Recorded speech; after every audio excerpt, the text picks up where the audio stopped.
امریکہ کے اندر 70% جنگ کے خلاف ہیں. امریکہ فرسٹ سے ٹرمپ صاحب اسرائیل فرسٹ پر کیوں آ گئے, اپنے لوگ سوال کر رہے ٹھیک ہے. اور معاشی دھچکا $12 ارب کا ابھی تک. اسرائیل کے اندر نیتن یاہو کے خلاف مظاہرے ہوئے ہیں, لیٹسٹ کریک ڈاؤن شروع ہے. چین روس وہ کچھ کر رہے ہیں جو ٹرمپ نہیں چاہتے تھے. آج روس چین بیچ رہا ہے نا تیل, عارضی پابندی ہٹا دی ہے نا.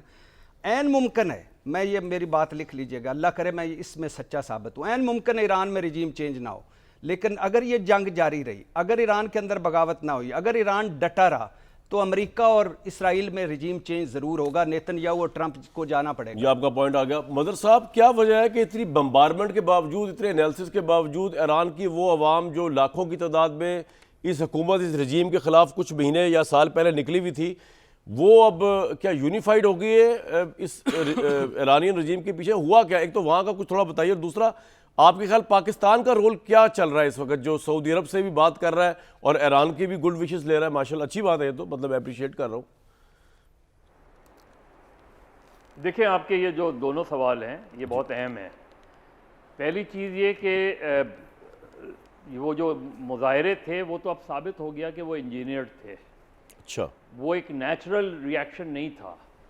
وہ خود ایران, خود امریکہ اور اس نے جس طرح ان مظاہروں کو سپورٹ کیا, وہ ایگزیکٹلی سارے پورا میرا خیال ہے اس سے زیادہ بلیٹنٹ انجینئرنگ نہیں تھی جو ڈیمانسٹریشنز ہوئے. ٹھیک ہے. دیکھیے ایران جو کھڑا ہے وہ اپنی سویلائزیشن پر کھڑا ہے, اپنے ہتھیاروں کی طاقت پہ نہیں کھڑا. جو قوموں کی اسٹرانگ سویلائزیشن ہوتی ہے نا, وہ قومیں ختم نہیں ہوا کرتی. آپ قاسم سلیمانی سے خبینائی تک لے جائیں, جی کس کس کو نہیں مارا چن کے اسرائیلیز نے, لیکن وہ اسی طرح کھڑے ہوئے ہیں. ایک جاتا ہے دوسرا آ جاتا ہے, اور وہ رجیم, اس کا ایران کا پریزیڈنٹ جو ہے وہ سڑکوں پہ نظر آتا ہے.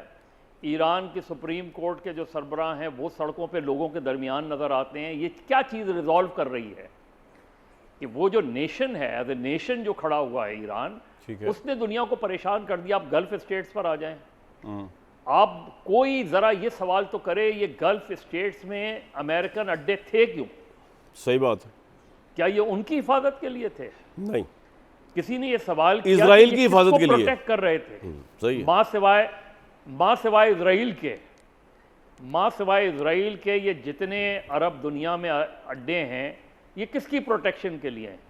اور اسرائیل اور امریکہ کا مین ٹارگٹ کیا تھا؟ ایران 79 آنورڈز دیکھ لیں آپ, اس میں ان کا ٹارگٹ ہی وہ تھا. تو یہ گلف اسٹیٹس کی سوچنے کا سوال ہے کہ وہ کیوں امریکہ کو اڈے دیں اپنے. یہ تو شکر کریں کہ پاکستان میں پہلے ایوب خان کے دور میں وہ اڈے ختم ہوئے, پھر مشرف صاحب کے دور میں بھی تھے ایک آدھ جگہ پہ, لیکن وہ ہوئے اس میں. لیکن اس وقت جو صورتحال ہے اس میں ایران جو ہے, اس لیے کہ ایران اس جنگ میں نہیں گیا ہے, ایران پر یہ جنگ مسلط ہوئی ہے. ٹھیک ہے. اور وہ اپنا دفاع کر رہا ہے, اور وہ دفاع کر رہا ہے کسی بھی طریقے سے. امریکہ کی جو فرسٹریشن ہے یا ڈونلڈ ٹرمپ کی جو فرسٹریشن ہے, وہ فرسٹریشن یہ کہ why Iran has not surrendered. اور یہ اتنا بڑا سی آئی اے کا فیلئر ہے, امریکن سی آئی اے کا بہت بڑا فیلئر ہے یہ, کہ وہ یہ اسیس ہی نہیں کر سکے کہ ایران کی جو مین پاور ہے, ایران کا جو دفاع کرنے کا ریزولوڈ ہے وہ کتنا اسٹرانگ ہے. اور یہ وہ چیز ہے جو ٹرمپ کو فرسٹریٹ کر رہی ہے. انہیں ایران سرپرائزز دے رہا ہے, ایک کے بعد ایک سرپرائزز دے رہا ہے. اس نے یہ بھی کہا کہ ہم تباہ ہو رہے ہیں لیکن ہم اپنے آپ کو ری بلڈ کر لیں گے. جس طرح ہم دفاع کر رہے ہیں اسی طرح ہم اپنی ٹوٹی ہوئی عمارتوں کو دوبارہ تعمیر کر لیں گے. اس سے بڑی کسی قوم کی ریزالو کیا ہو سکتی ہے؟ سیریا تباہ ہو گیا, آج تک نہیں دوبارہ کنسٹرکٹ ہو پایا. عراق اور کون کون سے ملک تباہ کیے گئے ہیں. یہ میں جب یہ بات کر رہا ہوں نا گلف اسٹیٹس کے اڈے, کون سے, وہ سارے ممالک تباہ کیے گئے ہیں جو ممالک اسرائیل کے خلاف لڑ رہے تھے, جو کبھی حزب اللہ کو سپورٹ کرتے تھے, کبھی پی ایل او کو سپورٹ کرتے تھے. ان ممالک کو امریکنز نے ٹارگٹ کیا. ٹھیک ہے. تو پہلی چیز یہ کہ گلف اسٹیٹ سے امریکی اڈے ختم ہونے چاہیے, اور یہ بات بہت اسٹرانگلی آنی چاہیے کہ بھائی آپ یہ تو بتائیں کہ یہ ان سارے عرب کنٹریز میں کیوں ہیں امریکی اڈے. کس کے دفاع کے لیے ہیں؟ کیا ان ممالک کا دفاع کر رہے ہیں؟ لیکن مدر صاحب ایک آرگومنٹ یہ بھی ہو سکتا ہے نا، میں ویسے ہی آپ سے آرگومنٹ ڈیبیٹ کرنے کے لیے کہ ابھی کیونکہ جو گلف سٹیٹس میں اڈے ہیں وہ ان کی پروٹیکشن کے لیے بھی ہے، لیکن ابھی کیونکہ معاملہ یہ ہوا ہے کہ ضرورت امریکہ نے اٹیک کر دیا تو امریکہ کو ضرورت پڑ گئی ایران کے خلاف کرنے کی. ایران کیونکہ قریب پروکسیمیٹی میں ہے سعودی عرب وغیرہ کے کاؤنٹر اٹیک کر دیا. ادروائز یہ اڈے اس لیے بھی ہیں کہ سعودی عرب کے اوپر اگر کوئی اٹیک ہو تو وہ امریکہ یہاں سے ان کو ہیلپ کرے. ابھی سعودی عرب پہ اٹیک ڈائریکٹ نہیں ہو رہا نا، تو نہیں ہو رہی سعودی عرب پہ دیکھیں نا، ایران ریولوشن تو 79 کے بعد آیا نا، 79 میں آیا نا جی. یہ امریکی اڈے اس سے پہلے سے تھے. ٹھیک کہہ رہے ہیں کس آپ. کے لیے تھے؟ جی کس کے دفاع کے لیے تھے؟ کون ان ممالک پر اٹیک کرتا اور کیوں کرتا؟ ماں سوائے یہ کہ وہ اسرائیل کی پروٹیکشن کے لیے وہاں اڈے رہے ہیں. اسرائیل کی ان ممالک تو مدر صاحب یہ کوئی معذرت کے ساتھ یہ گلف سٹیٹ اتنی بچی سٹیٹس تو نہیں ہے کہ ان کو یہ پتہ ہی نہیں ہے اور آج پتہ چلا 2026 میں کہ یہ اڈے جو ہے یہ اسرائیل کے لیے نہیں ہے، یا امریکہ کی ساری فارن پالیسی، اور یہ خود بھی اسرائیل کے لیے ہے یہ جتنی گلف کنٹریز ہیں ایک دو کو نکال کے. اس لیے کہ بھائی یہ سالہ سال سے امریکی غلام رہے ہیں. تو پھر یہ تو سر ان کو پتہ ہی ہے نا، یہ اس وار سے کوئی چیز نہیں پتہ نہیں چلی. میں یہی کہنا چاہ رہا ہوں آپ کو. دیکھیں نا، یہ وار تو ایران نے اس سے پہلے تو اٹیک نہیں کیا ان کے اوپر، اس پہ. بالکل ٹھیک ہے. جو میرا خیال ہے اس کو پاکستان کی آپ نے بات کی، میرا خیال ہے پاکستان ایک ڈیفیکلٹ پوزیشن میں، اور اب تک پاکستان کی ڈپلومیسی جو ہے بائی اینڈ لارج بہت اچھی رہی ہے. انہوں نے بہت بیلنس ایکٹ کیا ہے، اور اس وجہ سے وہ اس پوری وار سے اپنے مدر صاحب بالکل آپ کا پوائنٹ آ گیا. میں بریک کے لیے کہا جا رہا ہے، اس پہ مزید میں بات کرنا چاہوں گا. ایران بھی ان کو اپریشیٹ کر رہا ہے، سعودی بھی ان کو بالکل یہی بات. لیکن چائنا، رشیا، پاکستان، ان تینوں کا رول آگے کیا ہوا چاہتا ہے، اس میں ضرور بات کریں گے. اور اگر سعودی عرب کے ساتھ ایران کی بڑھتی ہے. جی مدر صاحب کچھ کہہ رہے ہیں آپ؟ اس سے پہلے نہیں آپ کمپلیٹ کر لیں. میں یہ کہہ رہا ہوں کہ یہ اس میں بات کرتے ہیں مدر صاحب باقی پینل سے بھی، آپ سے بھی آ کے، کہ پاکستان کا کیا رول نظر آ رہا ہے یہاں پر، کیونکہ پاکستان کے آرمی چیف وردی میں نظر آئے جس وقت لاسٹ ہم نے پروگرام یہاں سے کیا تھا، اور پرائم منسٹر گئے ہوئے تھے وہاں پہ سعودی کراؤن پرنس کے ساتھ، اور اس سے پرسیپشن یہی بنتا ہے کہ پاکستان کی فوج تیار ہے سعودی عرب کو ڈیفینڈ کرنے کے لیے ایٹ ایوری کاسٹ. تو اگر یہ معاملہ آگے جاتا ہے تو یہ اس میں پاکستان کے لیے کتنا بڑا چیلنج ہے. ایک طرف سعودی عرب اور ایک طرف ایران ہے. ایک بات. دوسری بات، رشیا اور چائنا جو ہے ان کا کیا رول چلا ہے، کیونکہ رشیا کے پریزیڈنٹ نے ڈونلڈ ٹرمپ کو فون کر کے مدد کرنے کو ایران کی اس طرح کہا کہ انہوں نے کہا کہ وہ نیوکلر جو مواد ہے ہم لے لیتے ہیں، آپ اٹیک بند کر دیں. امریکہ نے اس کو ریجیکٹ کر دیا. تو رشیا کا بھی ایک رول چل رہا ہے اس ساری وار کے اندر. اور چائنا کی خاطر تو ایران نے یہ تک کہہ دیا کہ ہم اسٹریٹ آف ہارمز سے دوست ممالک کے ویزلز کو جانے دیں گے جن کی لسٹ انہوں نے دی، لیکن پیمنٹ جو ہے انہوں نے کہا ڈالرز کے بجائے چائنیز پیسوں میں کی جائے. تو چائنا بھی بڑا کھل کے سامنے آیا as a Allai of Iran. یہ تمام ملک جن میں پاکستان بھی شامل ہے، کیا کوئی نیا ریجنل بلاک بناتے ہوئے نظر آ رہے ہیں؟ اور ایک اور بہت بڑی آپشن جو ڈسکس ہو رہی ہے امریکن میڈیا میں کہ ٹرمپ کیونکہ انسین ہوئے ہیں اس وقت، تو کوئی فرسٹریشن میں کہ نیوکلر آپشن یوز تو نہیں کریں گے ایران کے خلاف. اس پہ بات کرتے ہیں اپنے پینل سے ایک بریک کے بعد.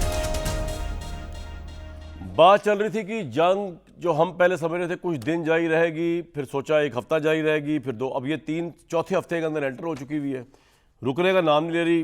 محمد علی صاحب مجھے سمجھائیں کہ گلف کنٹریز کے لیے کوئی نئی بات ہے یہ کہ ان کو آج پتہ چلا ہے کہ اسرائیل کے لیے ٹھکانے تھے، اور ان میں اتنی جان ہے کہ وہ امریکہ کو کہہ سکیں. کہنے میں تو بڑی بات ہے، مدر صاحب کہہ رہے ہیں کہ کہہ دینا چاہیے، اور یہ کہہ دینا چاہیے نہیں ہوتا. ریئلسٹ ٹرمز میں وہ امریکہ کو کہہ سکتے ہیں کہ اڈے اپنے ریپ اپ کرو یہاں سے. اور ایران اور سعودی عرب کی ٹینشن آپ کتنی بڑھتے دیکھ رہے ہیں، اور پھر پاکستان کیا کرے گا اس میں؟ دیکھیں، عرب دنیا میں 2-3 چیزیں اس جنگ کے ساتھ بڑی واضح ہو گئی ہیں. پہلی بات تو یہ کہ ان میں ایک عدم تحفظ کا احساس تو بہت بڑھ گیا ہے، اور ان پہ یہ چیز واضح ہو گئی ہے جس طرح بھی کہا بھی گیا کہ یہ جو 19 امریکی فوجی اڈے عرب ممالک میں موجود ہیں، ان کا مقصد جو ہے وہ ان کی اپنی سلامتی نہیں ہے، بلکہ آپ دیکھیں، آپ جانتے ہیں کہ یہ جو 6 لیئرز ہیں میزائل ڈیفنس کی اسرائیل کے گرد، اس نوعیت کی صرف 1 یا 2 لیئرز ہوتی ہیں ان عرب ممالک کے لیے. تو ان کو بھی یہ نظر آ رہا ہے کہ ترجیحات جو امریکہ کے پوسچر کی ہیں وہ کس جانب ہیں، اور ان کی سلامتی ان کے لیے اتنا میٹر نہیں کرتی. دوسری بات یہ کہ چاہے عرب ممالک ہوں چاہے اسرائیل ہو, ان دونوں کے اندر یہ بڑی شدید تشویش پائی جاتی ہے کہ اب جنگ کا جب تیسرا ہفتہ شروع ہوا ہے تو ان کے جو انٹرسیپٹرز ہیں نا میزل ڈیفنس کے, چاہے وہ تھیڈ کا ہو یا پیٹریٹ کے ہوں, وہ بہت کم رہ گئے ہیں. اور اب جو ایران کی حکمت عملی تھی کہ شروع میں اس نے اپنے لو ٹیک, چیپر, اولڈر جو ان کے لیکوڈ فیول بلسٹک میزائل تھے وہ استعمال کیے تھے, لیکن اب وہ جب ہائپرسونک اپنے میزائل یوز کر رہا ہے تو ان کے پاس اس کا کوئی توڑ نہیں ہے, تو ان کی عدم سلامتی بڑھ رہی ہے. اب اس کا ایک پہلو یہ ہے کہ obviously وہ پاکستان کی طرف بھی دیکھ رہے ہیں اور پاکستان نے ان کو ایشور بھی کیا ہے کہ ہم جو خاص طور پہ سعودی عرب کی سلامتی کے لیے مکمل طور پہ تیار اور کمیٹڈ ہیں, لیکن ہم بھرپور کوشش کر رہے ہیں جس کا اعتراف ایران بھی کر رہا ہے, سعودی عرب بھی کر رہا ہے کہ اس جنگ کو جو ہے مسلم دنیا کی جنگ میں نہ بدلا جائے. اور یہ کہنا بڑا ضروری اس لیے ہے کہ یہ عرب ممالک نہیں چاہتے تھے کہ یہ جنگ ہو, انہوں نے زور دیا صدر ٹرمپ پہ کہ یہ جنگ شروع نہ کریں, لیکن اب جب صدر ٹرمپ پھنس گئے ہیں اور ان کو دھکیلنا چاہتے ہیں تو پاکستان کی بھرپور کوشش ہے کہ یہ عرب اور عجم کی جنگ میں تبدیل نہ ہو, اور اس میں ہماری سفارتکاری کا بڑا کرٹیکل رول ہے. اور اسی حوالے سے آپ ایران کا یہ بیان دیکھیں دفتر خارجہ کا بھی جو چند گھنٹے پہلے آیا ہے کہ ان کے جو بہت سے ایسے اہداف ہیں جس پہ ایران کے اوپر الزام لگایا جا رہا ہے, عین ممکن ہے کہ وہ فالس فلیگ آپریشن ہو, کیونکہ امریکہ بھی جو ان کے شاہد ڈرون ہیں اس کی ایک کاپی بنا رہا ہے, تو اس کی انویسٹیگیشن بھی ہونی چاہیے کہ کیا واقعی وہ ایرانی ڈرون ہے یا کوئی اور ملک جو ہے ایران پہ الزام لگا کے مسلم دنیا کی ایک جنگ چھیڑنا چاہتا ہے. رائٹ. ابھی جب آپ سے میری بات ہو رہی ہے تو اس وقت خبر چل رہی ہے کہ پاکستان نے ایران کے ساتھ یہ معاملہ اٹھایا ہے کہ ان کے جہازوں کو بھی آنے دیا جائے. اس سے پہلے ریکارڈ کے لیے بتا دوں کہ انڈیا کے 2 جہاز آئل ویزل جو ہے وہ جانے کی اجازت دے دی تھی ایران نے. تو بھٹی صاحب, پاکستان کی پرائم منسٹر یا پولیٹیکل گورنمنٹ کی خارجہ پالیسی کو آپ کس طرح دیکھتے ہیں اس ٹف کنڈیشنز میں؟ ہمارا ملک پاکستان جس کا ایک ہی مسئلہ رہا ہے قائد اعظم محمد علی جناح صاحب کے جانے کے بعد کہ لیڈر لیس ملک, قیادت لیس ملک, ویژن لیس ملک, ڈائریکشن لیس ملک, نہ کوئی خارجہ پالیسی نہ کوئی داخلہ پالیسی, اور موقع شناس اور ابن الوقت اور حادثوں کی پیداوار اوپر آ گئے, تاجر آ گئے سیاست میں, جیرے بلیڈ اور بنارسی ٹھگ آ گئے سیاست میں, اور انہوں نے سیاست بذریعہ دولت, دولت بذریعہ سیاست, طاقت بذریعہ سیاست, سیاست بذریعہ طاقت حاصل کی اور اپنی 7 نسلیں سنوار لی. اور اب لیکن اللہ کا کوئی خاص کرم ہوا ہے کہ مارکہ حق اور آپریشن بنیان المرصوص سے لے کر اب تک اس معاملے میں بھی, اور یہ جو ایران والا معاملہ ہے اور یہ جو خطے والا معاملہ ہے, پہلی مرتبہ کوئی سینس پریویل کیا ہے. پہلی مرتبہ پاکستان نے, ویسے پاکستان کے پاس آپشنز بھی کم تھے لیکن کمال اس نے کردار ادا کیا ہے. پہلا کہ یہ جنگ نہ ہو جتنے جوگے ہم تھے. دوسرا کہ ہمارا ظاہر ایک طرف ہمارا پرانا آزمودہ برے وقتوں کا دوست سعودی عرب ہے جس کے ساتھ دفاعی پارٹنر ہیں, اور ایک طرف ایران ہے جو ہمارا پڑوسی ملک ہے, اور خاک ایران کے ساتھ ہمارے تعلقات اپس اینڈ ڈاؤن کا شکار رہے لیکن پڑوسی ملک ہے. اور ہمارا بدقسمتی دیکھیے کہ افغانستان حالت جنگ میں پیچھے اسرائیل, انڈیا حالت جنگ میں پیچھے اسرائیل, اور ادھر ایران کی طرف سے بھی اسرائیل دستکیں دے رہا ہے.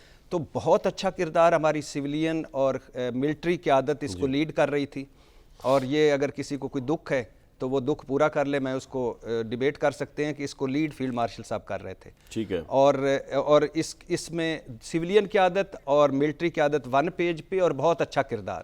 لیکن میرا ایک سوال ہے, ویسے ہی مجھے یاد آ گیا, ہمارے جنرل رحیل شریف صاحب سعودی عرب میں تھے اور 46 ملکوں کی ایک فورس بننی تھی, اور وہ فوج جو تھی, اور اب وہ جو قطر کے سابق وزیر اعظم نے بھی کہا کہ نیٹو طرز کا ہمارے پاس بھی ہونا چاہیے.